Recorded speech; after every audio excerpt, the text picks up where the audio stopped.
여성을 위한 자유인권 네트워크, 여성을 위한 자유인권 네트워크 이수진 대표님 나오셔서 발언 있겠습니다.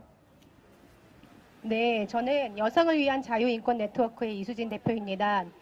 제가 이 자리에 선 것이 저는 참 슬프고 너무나 안타깝습니다. 어른이 아이들에게 올바른 걸 올바르다고 말하지 못하는 그런 세상이 될까봐 너무나 걱정스럽고 너무나 슬픕니다. 아이가 엄마 뱃속에 있는 태아는 죽여도 돼요? 죽여도 돼요? 이렇게 물어봤을 때 어떤 부모가 뱃속에 있는 태아는 죽여도 된다 이렇게 말을 하는 부모가 있을까요? 과연 그런 부모가 있을까요? 과연? 없습니다. 얼마 전에 남편이 저에게 전화를 했습니다. 회사 동료가 1년 후에 결혼을 하게 됐는데 아이를 갖게 돼서 낙태를 할 수 있는 병원을 혹시 아니냐고 물어보더라고요. 그래서 제가 왜 낙태를 하느냐, 내년에 결혼을 하면 일찍 아기를 낳으면 되지 왜 낙태까지 생각을 하느냐, 잘 설득을 해서 아기를 낳을 수 있도록 잘 설득해봐라 이렇게 말을 했습니다.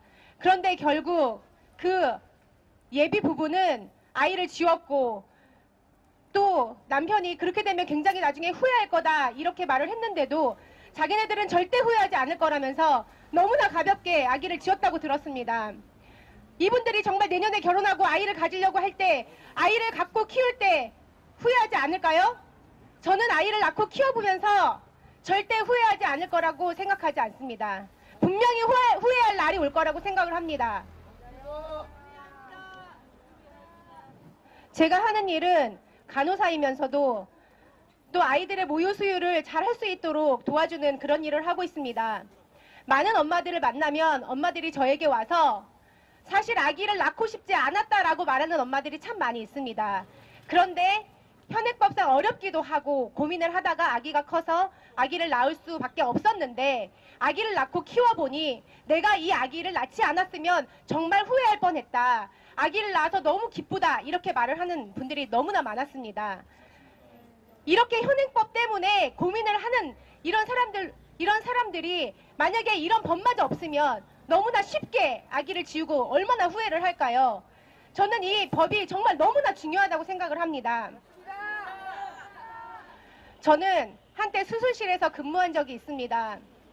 대학병원에서 근무했기 때문에 합법적으로 낙태가 되지 않으니까 낙태를 한 것을 본 것은 아니고 아이가 뱃속에서 사산이 되어서 이 사산된 아기를 꺼내는 그런 수술 장면을 본 적이 있습니다. 아기가 좀 많이 커서 아기를 보는데 정말 마음이 아팠습니다. 그곳에서 일하는 사람들도 너무나 마음 아파했습니다.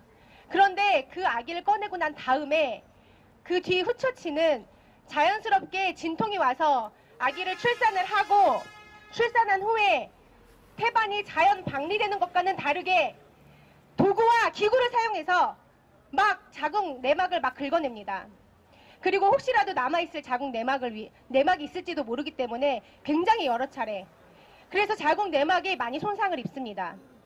이렇게 되면 여성의 내막은 자궁 내막증이라는 질병에 걸리기도 하고 골반염이 만성이 돼서 골반염에 걸려서 고생하는 사람들도 있습니다. 그리고 이렇게 낙태를 해서 강제적으로 긁어내게 되면 자궁 내막이 손상이 되기 때문에 나중에 정말 임신이 하고 싶을 때 임신이 잘 안 될 수도 있습니다. 이걸 본 사람이라면 절대 낙태를 합법화해서는 안 된다고 이야기를 할 것입니다. 그리고 자기가 직접 그런 장면을 보면 절대 할 수 없습니다. 그런데 어떻게 이런 일이 이렇게 수면 위에 올라온다는 것 자체가 저는 너무나 슬픕니다.